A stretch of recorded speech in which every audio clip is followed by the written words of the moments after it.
Hello hello नमस्कार. Hello hello नमस्कार भाऊ, कसे आहात सगळे?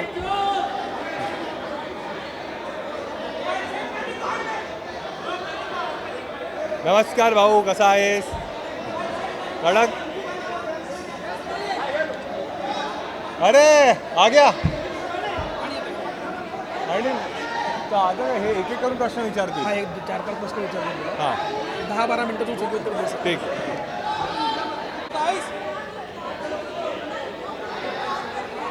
मेरे को सुनाई नहीं दे रहे, सुनाई नहीं दे रहे.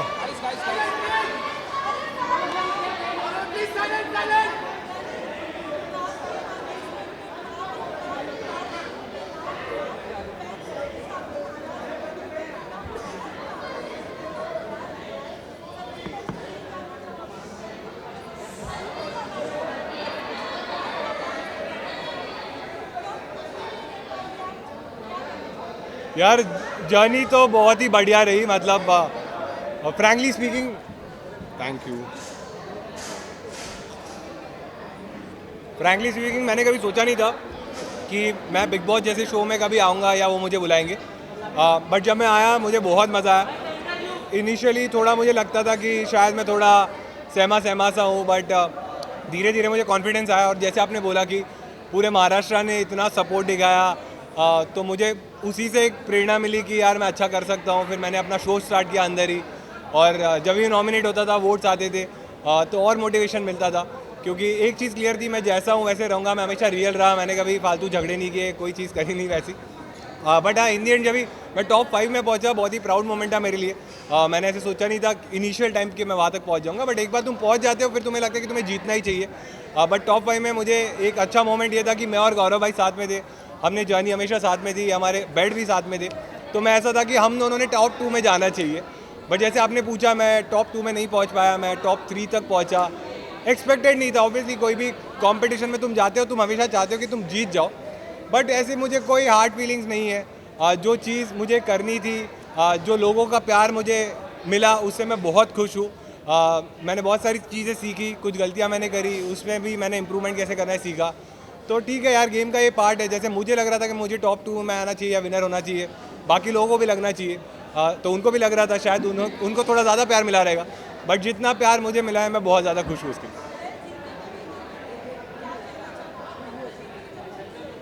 बहुत ज़्यादा खुशी थी जब गौरव भाई विनर बने. जैसे ही जब मैं बाहर हो गया, तो फरहाना और गौरव भाई बचे थे, और गौरव भाई और मैं एकदम खास थे. तो मैं ऐसा था कि अगर मैं नहीं तो गौरव भाई नहीं जीतना चाहिए. तो मुझे बुरा लगा था जब मैं आउट हो गया. बट अगर गौरव भाई नहीं जीते तो शायद मुझे ज़्यादा बुरा लगता कि हम दोनों भी नहीं जीत पाए. बट बहुत ज़्यादा खुशी है कि गौरव भाई जीत गए, और ऐसा लग रहा है कि मैं खुद भी जीत गया उनके साथ.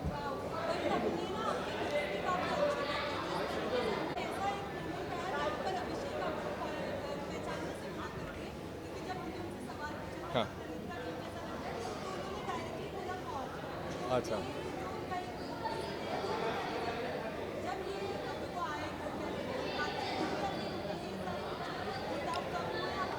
तो यार बातें मेरी उनसे, फ्रैंकली स्पीकिंग अभिषेक से मेरी बातें थोड़ी कम हुई आज.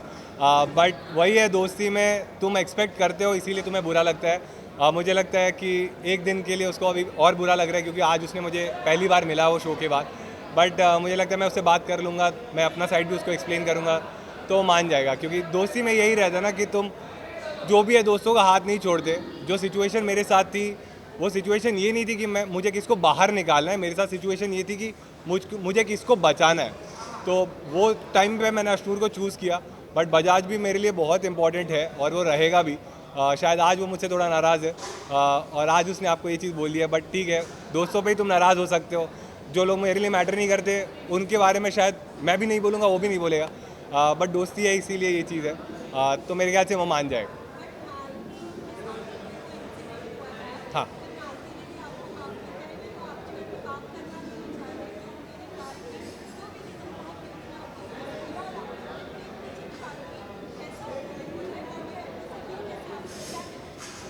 यार आप सब ने शो तो देखा ही है. मैं जैसा भी था घर में, एक चीज़ मैंने हमेशा फॉलो की कि जो भी मेरे दोस्त थे उनके साथ मैं लॉयल था, और मैं उनको जो भी फीडबैक रहता था मुंह पे देता था. मालती के तो भाई ने भी आके उसको बताया था कि मैंने उसके पीठ पीछे कभी कोई चीज़ बोली नहीं है.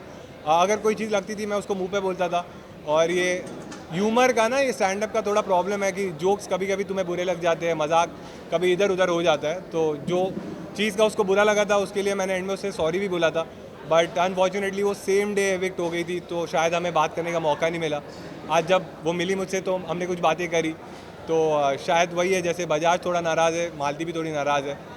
तो मेरे ख्याल से विद टाइम सब सही हो जाएगा, और होपफुली जैसे ही शो ख़त्म होता है, मैं लाइफ में ये चीज़ फॉलो करता हूँ कि बुरी चीज़ें तुम भूल जाओ, अच्छी चीज़ें तुम आगे लेके जाओ।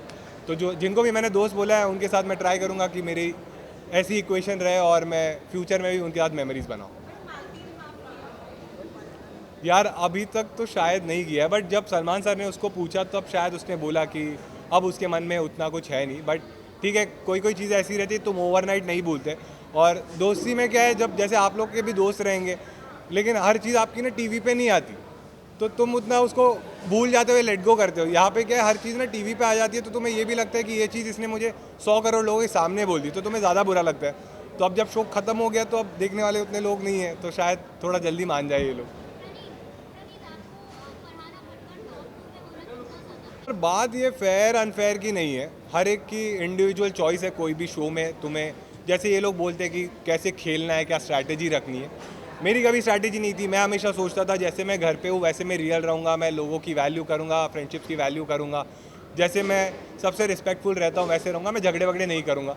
फरहाना की शायद अलग स्ट्रैटेजी थी, उसके लिए वो वर्क करी। वो ऐसे शो में अगर तुम टॉप 5 या टॉप 2 तक पहुंच रहे हो तो तुमने कुछ सही तो किया, शायद ऑडियंस को वो पसंद आया, उन्होंने उसको वोट किए। क्योंकि इन द एंड हम कोई नहीं होते डिसाइड करने वाले ना, हम जब नॉमिनेट कर सकते थे हमने किया, जो जो डिसीजंस हमारे हाथ में थे डेमोक्रेसी के हमने घर में लिए। बट ये जो विनर बनना या ना बनना ये तुम्हारे हाथ में था, तो तुमने डिसाइड किया, ऑडियंस ने डिसाइड किया, तो शायद कुछ चीज़ें उसकी उनको पसंद आई रहेगी, इसीलिए वो टॉप 2 में थी। तो मुझे लगता है फेयर अनफेयर मैं नहीं सोचता, अगर उसको प्यार मिला तो वो डिजर्व करती है टॉप 2 में हो। Last two questions, please. Last two questions. हाँ हाँ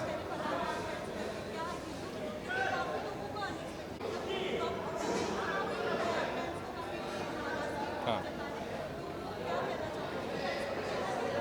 हाँ यार मुझे अच्छा ही लग रहा है कि मेरे फैंस एक्सपेक्ट कर रहे थे कि मैं टॉप 2 में रहूँ, लेकिन हर एक के फैंस को लगता है ना कि वो टॉप 2 क्या, वो जीत ही जाए, तो उनका नाराज़ होना बनता है। बट जब कोई, जैसे मुझे क्रिकेट बहुत पसंद है, क्रिकेट में हमेशा तुम सोचते हो कि तुम्हारी टीम जीते, बट अगर कोई और टीम जीत जाती है तो मैं कभी ये नहीं सोच सकता ना कि यार ऑस्ट्रेलिया तो घटिया टीम है, वो डिजर्व ही नहीं करती जीतना। तो लेकिन फिर भी मैं अपनी टीम से प्यार तो करता हूँ, तो मैं अपने फैंस की रिस्पेक्ट करता हूँ। मुझे बहुत अच्छा लग रहा है कि उन्होंने इतना प्यार दिया मुझे। बट ये मुझे लगता है कि ठीक है, अगर कोई इंसान विनर बना है या रनर अप बना है तो उसने भी शायद उतनी मेहनत की, शायद उसका पर्सपेक्टिव अलग था, मुझे वो सही नहीं लगता था, बट कुछ लोगों को शायद कोई तो चीज़ रही जो पसंद आई रहेगी, इसीलिए वो टॉप 2 में था। तो ठीक है यार, ये गेम था, ख़त्म हो गया है। अगर तुम्हें लगता है मैंने कोई चीज़ सही करी है तो तुम मुझे आगे भी सपोर्ट कर सकते हो।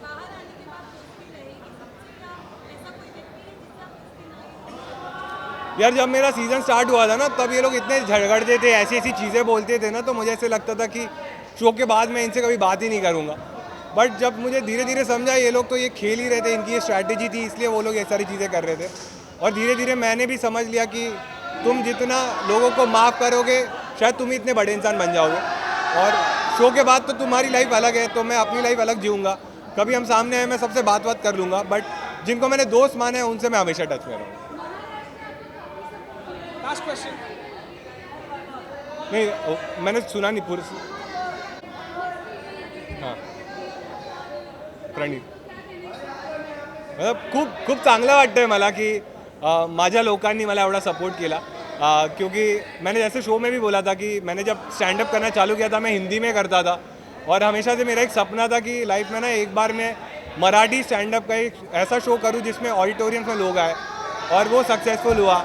जब मैं इस घर में आया था मुझे पता नहीं था कि लोग ये शो देख के मुझे इतना प्यार करेंगे, और उनको, क्योंकि जोक्स तो उनको पसंद थे, बट मैं इंसान थोड़ा रिजर्व्ड हूँ, मैं ज़्यादा बात नहीं करता या फिर मैं झगड़े वगड़े नहीं करता, तो मुझे पता नहीं था कि वो लोग कितना प्यार देंगे। बट उन्होंने जो प्यार दिया है, मैं पूरी लाइफ उनके लिए हमेशा खड़ा रहूँगा कि उनकी, मैं जो भी हूँ आज, तुम लोग इतने सारे लोग आए हो उनकी वजह से आए हो। और मैं जब एक पॉइंट था मैं रेडियो में काम करता था, तो जैसे आप वहाँ खड़े हो हम भी ऐसे लाइन लगा के खड़े रहते थे, तो तुम्हारे लिए भी बहुत रिस्पेक्ट है मेरे मन में कि हम रुके रहते थे कि एक बाइट मिल जाए तो भाई मज़ा आ जाए। बट आज मैं इस साइड आया हूँ, ये सारी महाराष्ट्र और पूरे भारत में जो भी मेरे फैंस बने हैं उनकी वजह से यहाँ पर। चलो thank you Pradeep Kapoor thank you thank you